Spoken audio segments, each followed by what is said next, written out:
Radio صدائے حریت جموں کشمیر سے اہم خبریں سنیے۔ مقبوضہ کشمیر میں بھارتی شفاق فوج کی جانب سے قتل عام کا سلسلہ جاری ہے۔ پلوامہ کے علاقے بنزو میں مزید 2 کشمیر نوجوانوں کو شہید کر دیا گیا۔ واقعے میں 2 بھارتی فوجی اہلکار زخمی بھی ہوئے۔ ادھر بھارتی فوج نے پلوامہ، شوپیاں اور کولگام اضلاع میں تلاشی آپریشنز کے دوران 1 درجن سے زائد نوجوانوں کو گرفتار کیا ہے، جبکہ شرپورہ، اسلام آباد میں بھی بھارتی فوج نے تلاشی آپریشن کیا۔ مقبوضہ کشمیر میں حالیہ ایام میں نوجوانوں کے وسیع پیمانے پر قتل عام پر یہ خوفناک انکشاف سامنے آیا ہے کہ بھارتی قابض فوج محاصرے اور تلاشی کی کارروائیوں کے دوران کشمیری نوجوانوں کو گھروں اور جیلوں سے اٹھوا کر انہیں مختلف مقامات پر لے جا کر مسلح مجاہدین قرار دے کر شہید کر دیتی ہے۔ اس کی ایک واضح مثال کمسن نوجوان محسن کی ہے، جسے گھر سے اٹھوا کر 2 اور نوجوانوں کے ہمراہ بھارتی فوج نے زونیور سری نگر میں شہید کیا ہے۔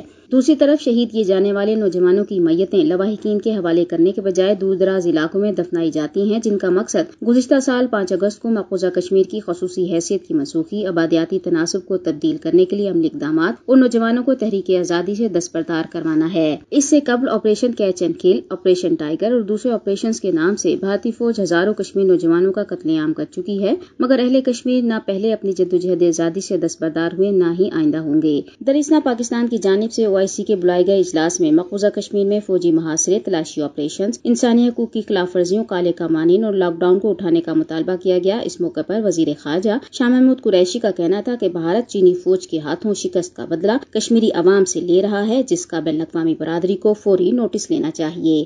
خبریں ختم ہوئیں۔ مقبوضہ کشمیر میں قابض بھارتی فوجی کشمیری نوجوانوں کو محاصروں اور تلاشی کارروائیوں کے دوران گھروں سے اور جیلوں سے اٹھانے کے بعد انہیں مجاہدین قرار دے کر جعلی مقابلوں میں شہید کر رہے ہیں۔ قابض بھارتی فوجی اپنے گناہان جرم کو چھپانے کے لیے شہداء کو فوج کی نگرانی میں نامعلوم مقامات پر دفن کر رہے ہیں۔ ایک بے گناہ لڑکے محسن کی مثال، جسے قابض بھارتی فورسز نے اٹھایا تھا اور گزشتہ روز سری نگر کے علاقے جڈی بل میں شہید کر دیا گیا۔ جب سے لداخ میں چینی افواج نے برہمن سامراج کی رعونت کو خاک میں ملا دیا ہے، تب سے بھارتی عوام نریندر مودی کو سرنڈر مودی کے لقب سے پکار رہے ہیں، اور جو بھارتی سیاستدان، جرنیل اور اینکر مافیا سبق سکھانے، گھر میں گھس کر مارنے اور سرجیکل سٹرائک کا راگ الاپتے تھے، وہ بھی اب سکتے میں ہیں۔ لداخ میں ذلت عامہ شکست کے بعد ہندوتوا کے پجاریوں نے جگ ہنسائی پر پردہ ڈالنے اور اندرونی حالات سے توجہ ہٹانے کے لیے مقبوضہ کشمیر میں نہتے اور معصوم لوگوں کی قتل و غارت گری، گولہ باری کے ذریعے گھروں کی تباہی اور دیگر جرائم میں ہوش ربا اضافہ کر دیا ہے۔ شفاق فورسز کی درندگی اور حیوانیت کا اندازہ اس بات سے لگایا